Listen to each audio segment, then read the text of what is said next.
Prayoridad ng Armed Forces of the Philippines na bantayan ang ilang lugar sa Autonomous Region in Muslim Mindanao sa isasagawang plebisito para sa Bangsamoro Organic Law. Ito ay upang mapigilan ang mga posibleng manggulo na maaaring makakaapekto sa proseso ng plebisito. Ito ang balita ni Dante Amento. Kumpiyansa ang Armed Forces of the Philippines sa kanilang ginagawang paghahanda para sa nalalapit na pagdaraos ng plebisito para sa Bangsamoro Organic Law o BOL sa ilang lugar sa Mindanao, partikular sa ARMM. Naniniwala ang sandatahang lakas na maaari lamang maipahayag ng mga residente ang kanilang mga boses ng maayos kaugnay sa BOL kung walang manggugulo sa kanila. Ayon kay AFP Western Mindanao Command spokesperson Colonel Jerry Besana, nakalatag na ang kanilang security plan para rito. Kabilang na rito ang mahigpit na inspeksyon sa mga installed checkpoints sa iba't ibang lugar, koordinasyon sa ibang law enforcement agency, pangunahin na ng PNP. Dagdag pa ng opisyal, ang mga probinsya ng Sulu, Lanao Del Norte at Cotabato City ang mga pangunahing lugar na kanilang prayoridad mabantayan. Hindi inalis ng AFP ang posibilidad na gagawa ng karahasan ang tinawag na peace spoilers sa araw ng plebisito. Kabilang na rito ang BIFF, ISIS-inspired group na Daesh at local terrorist group na Abu Sayyaf. Unang-una, they exist because they wanted to sow terror. Pangalawa, they wanted to disrupt the plebiscite. Ang modus operandi nila is more on IED attack, employing only 2-3 people. So, kaya tudong bantay tayo sa Cotabato City at sa mga karating na lugar. Una nang sinabi ni Joint Task Force Central Commander Brigadier General Cirilito Sobihana ang pagsabog sa isang mall sa Cotabato City at sunod-sunod na tangkang pagpapapasok ng improvised explosive device sa lungsod ay upang sirain ang usaping pangkapayapaan. Dante Amento, UNTV News and Rescue, Zamboanga City. 83 na ang naaresto sa mga checkpoint ng Commission on Elections sa bansa sa unang 3 araw ng election period. Ayon kay PNP spokesperson Police Chief Superintendent Benigno Durana Jr., kabilang sa mga naaresto ay ang mga lumabag sa COMELEC gun ban, revised penal code at mga may bitbit na loose firearms. 82 baril din ang nakumpiska sa mga naaresto. Nananatili naman sa 5 ang napatay matapos na takbuhan ng checkpoint at manlaban sa mga pulis. These are obviously crime suspects because the circumstances of their death was due to a police operation. No? They evaded checkpoint operation, like checkpoint operations, and they decided to shoot it out with our law enforcers, yung mga pursuers natin, rather than peaceably yield to the rule of law and the judicial processes of the land. So obviously, these are criminals. Tulong muna! Bago! Balita! Nirespondehan ng UNTV News and Rescue Team ang Sugatang motorcycle rider na naaksidente sa Cagayan de Oro kagabi. Ito ang balita ni Asher Cadapan Jr. Pasado alas 11 kagabi nang makatanggap ng tawag mula sa Command Center ng Cagayan de Oro City Disaster Risk and Management Office ang UNTV News and Rescue Team. Agad rumesponde ang grupo at nadatnan pang nakaupo sa center island ng highway sa Barangay Bulua ang 30 anyos na si Reyno Del Cosora. May mga sugat si Del Cosora sa kaliwang binti at sa ibang bahagi ng katawan na agad namang nilapatan ng pangunang lunas ng UNTV Rescue. Ayon kay Del Cosora, papauwi na sana siya sa kanilang tahanan. Habang binabaybay niya ang Bulua Highway, nag-overtake umano siya mula sa kaliwang bahagi. Hindi niya napansin ang center island dahil madilim ang lugar, kaya siya bumangga dito at tumilapon mula sa kanyang minamanehong motorsiklo. Matapos lapatan ng first aid ng grupo ang biktima, ay hinatid na ito sa Northern Mindanao Medical Center upang masuri ng doktor. Asher Cadapan Jr., UNTV News and Rescue.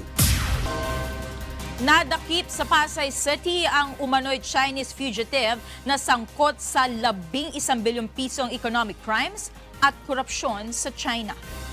Ito ang balita ni Mai Bermudez. Itinurn over kanina ng mga tauhan ng Bureau of Immigration at Presidential Anti-Corruption Commission o PACC ang kauna-unahang high-profile fugitive na nahuli sa bansa sa taong ito. Kinilala ang fugitive na si Shi Haoji, 49 na taong gulang at dating government employee na may standing warrant of arrest sa China. Nasangkot umano sa 11 bilyong pisong halaga ng economic crimes at korupsyon doon. Nahuli ito sa isang operasyon ng BI at PACC nitong linggo sa isang condo unit sa Pasay City. We are just waiting for the tickets to be procured by the Chinese police, and he will be turned over in the airport. I think in a few days time siguro. Nagsilbi umanong general manager ng isang state-owned enterprise si Shi kung saan siya tumanggap ng suhol at nasangkot sa iba't ibang illegal na aktibidad. Certainly through initial investigations, there are hard evidence indicating that Mr. Xie, the fugitive, has breached the public trust and abused his public powers for his private gain. On behalf of the embassy, I would like to express our sincere thanks to the Presidential Anti-Corruption Commission, to the Bureau for Immigration and Bureau of Investigation for their high efficiency in capturing the fugitive. Noong nakaraang taon, nakapag-repatriate ang Chinese law enforcement agencies ng higit 1,300 fugitives sa iba't ibang bahagi ng mundo at nakarecover ng 3.5 billion yuan na halaga ng ninakaw na yaman mula sa mga ito. Nagbabala naman ang PACC sa mga dayuhang pugante na nagtatago sa bansa. Let me warn all foreign fugitives hiding in the Philippines. The law will catch up with you, including cuddlers in various agencies. May Bermudez, UNTV News and Rescue, Manila. And for the news abroad, a new U.S.-bound caravan of Honduran migrants grew to nearly 1,000 people as it neared the Guatemalan border on Tuesday. Asher Cadapan Jr. has the story. Groups of young men, but also many women, children, and families walked, caught rides, or took buses as they began a trek that many hoped will lead them to the U.S. border. Honduran Deputy Foreign Minister Nelly Jerez said that there were between 800 and 1,000 people traveling together and headed toward the Agua Caliente border, crossing into Guatemala. The group will likely face weeks of travel to get to its destination. Yes, but you have to fight for it. Because if you don't have a place to live, you have to fight for what you want. You have to give it your best effort. You have to give it your best effort. Yes, I'm afraid. But progress here is very hard. We have to look for new horizons. Because here, the truth is you can't do anything. Around 2,500 migrants from a previous wave of Central Americans who crossed Mexico have been camping in squalid shelters in the Mexican border city of Tijuana. Migrant caravans heading towards the United States have inflamed the debate over U.S. migration policy, with U.S. President Donald Trump using the groups to seek backing for his plan to build a wall on the U.S.-Mexico border. Trump has described the migrants as an invading force and sent troops to reinforce the border last year. On Monday, the Pentagon announced it would extend the deployment of around 2,350 troops to the U.S. border through the end of September. As a partial government shutdown dragged into its 25th day on Tuesday, Trump invoked the new caravan on Twitter to pressure U.S. lawmakers. Democrats have restricted Trump's insistence that Congress shell out $5.7 billion for wall funding. Asher Cadapan Jr., UNTV News and Rescue. At least 7 people were killed and several others injured after Al-Shabaab terrorists struck an upmarket hotel and office complex in Kenya's capital, Nairobi, on Tuesday. Victor Cosare reports. About 4 gunmen armed with rifles and grenades drove to the heavily guarded 14 Riverside Drive, which hosts several office blocks and Dusit Dito Hotel, and staged a deadly attack, leaving a trail of destruction. Somalia-based militant group Al-Shabaab claimed responsibility shortly after the attack. The claim came as security officers have managed to contain fire and people are being evacuated, while the injured have been rushed to the hospital. According to witnesses, the armed attackers arrived at the business complex at around 3:30 p.m. and detonated grenades into parked vehicles before forcing their way into the area by shooting at guards. So they're shooting from all over the place. Employees are running all over the place. People are screaming. Guys are trying to run out. And in the process, when the shootout intensifies, people are running back. So at that point, I realized that the best thing to do is to find the safest place to hide. Kenya's Interior Minister said at 11 p.m. all buildings at the scene were secured and scores of people evacuated. But he did not comment on the attackers' whereabouts and said security forces were still mopping up. Kenya was often been targeted by Al-Shabaab, who killed 67 people at the Westgate Shopping Center in 2013 and nearly 150 students at Garissa University in 2015. Al-Shabaab says its attacks are revenge for Kenyan troops stationed inside Somalia, which has been riven by civil war since 1991. Victor Cosare, UNTV News and Rescue. The British Parliament on Tuesday voted to overwhelmingly reject the Brexit deal, further complicating the country's historic exit from the European Union. Members of Parliament voted 432 to 202 against the deal reached between the British government and the EU after a 5-day debate. British Prime Minister Theresa May has 3 sitting days to return to Parliament with a Plan B. Britain is due to leave the EU on March 29.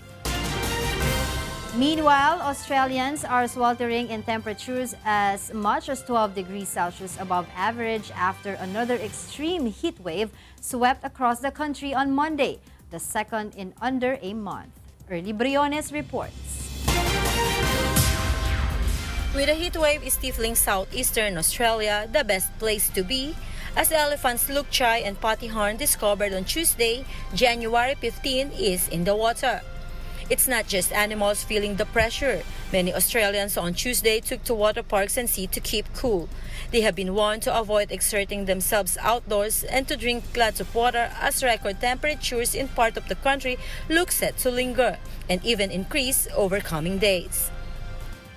It's been caused by a low pressure trough that's sitting over New South Wales at the moment. And what's happening is that low pressure system, it's dragging a whole lot of hot air down from central Australia.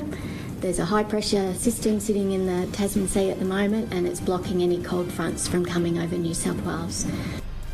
Parts of New South Wales, Australia's most populated state, and an area of Western Australia saw record high minimum temperatures of 33 degrees Celsius or 91 degrees Fahrenheit overnight.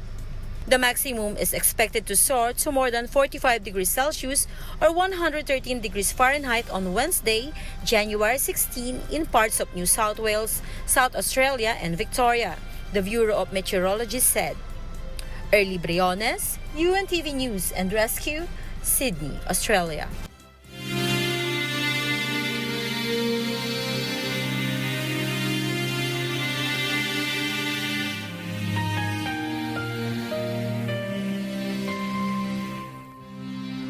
at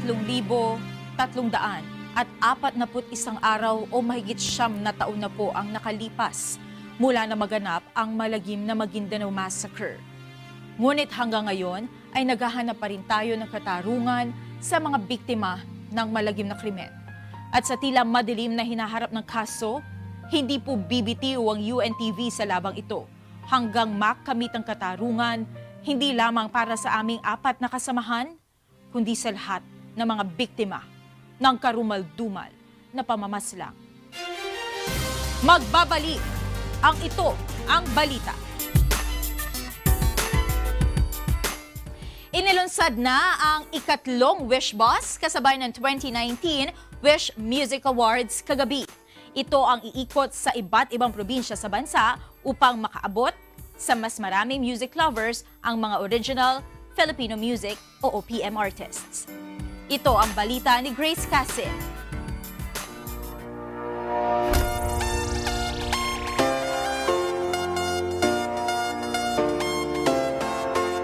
Aarangkada na ngayong taon sa iba't ibang probinsya ang ikatlong Wish Bus. Kasabay ng 2019 Wish Awards kagabi, formal na itong ipinakita sa publiko. At gaya ng dalawang naunang Wish Bus, high-tech at state-of-the-art din ang mga equipment na nasa loob nito na makapagbabato ng live video and audio broadcast. They've been watching all of you guys live on these magnificent LED screens. And the best part about the screens is when this gentleman looks back at me, is that we didn't buy one screen. We bought 3. So there's one on this side. There's my wish pass on my butt. Oh my goodness, I didn't even get ready for that. Now, we have one on that side. Say hello to the drone driver. He flies the drone. What's up, man? Behind, we have Mr. Gary V, because we have another screen at the back. So when you're in traffic and you're behind us, you won't be so mad. We have one more screen, exactly the same, on the opposite end. Because look at this, it's so much bigger. It's like, I don't know, a bigger bus, I guess. Now, we're gonna go inside. Nakakapag-record din ito ng high-quality Wish-exclusive videos na dapat abangan ng mga wisher. Dude, it's so much better. When the lights go off, I don't have to show you. There's a brand new LED stream on top. It's crazy. I don't know how to explain that. It's gonna be great. Ito ang maghahatid ng original Filipino music sa iba't ibang probinsya sa bansa sa mas exciting at makabagong pamamaraan. Sa pamamagitan nito ay layon din ng Wish 1075 na magdiskubre ng mas maraming local talents. Nagkaroon naman ng pagkakataon si Philippine Prince of R&B at Wish Covery host Chris Lawrence bilang unang artist na nakapag-perform sa ikatlong Wish Bus. It don't make no sense. I mean, dripping in finesse. You know it, you know.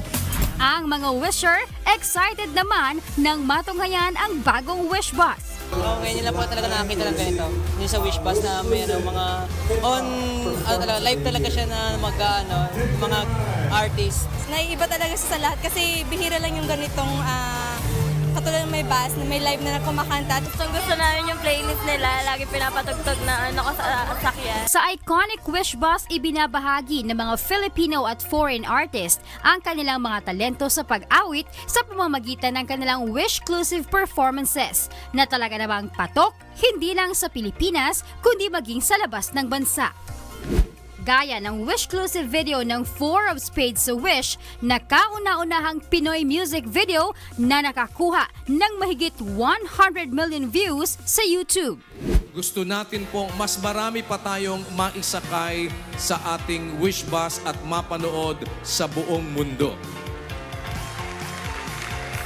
Makita ang talento ng Pilipino na ito'y isang talentong maipagmamalaki kahit saan man tayo makarating. Hindi lang sa Pilipinas naghahatid ng saya ang Wish Bus dahil nagkaroon na rin ng Wish Bus sa Hollywood.